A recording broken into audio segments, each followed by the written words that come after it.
Melainie Rogers is a registered dietitian and nutrition expert. Thanks for being with us. You know, it's interesting because when you read up on this, the vast majority of kids that are headed towards obesity is scary. 1 in 3 kids, according to some experts, are obese. Is this in any way, to your belief, gonna change that?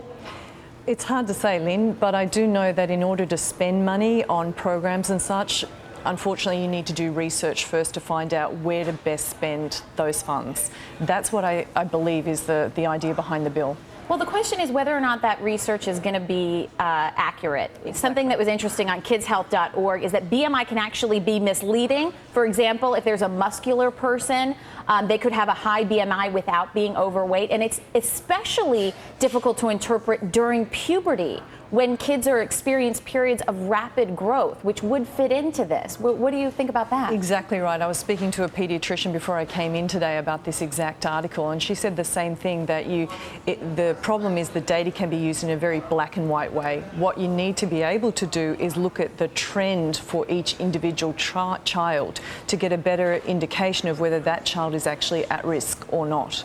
Well, and this comes down to a much larger question of how much involvement should the government have in obesity with children. It also goes to the soda tax that we see out there, restaurants, requiring restaurants to post calorie content on menus. How much influence should the government have, in your opinion, versus just common sense when it comes to parenting?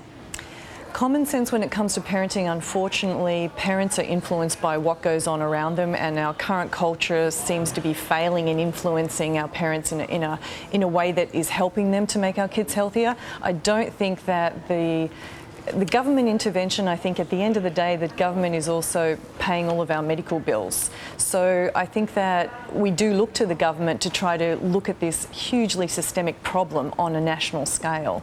It's a hard call in. Right. That's why there is so much debate, but it makes for interesting topics. Thank you so much. It's a pleasure. We appreciate it.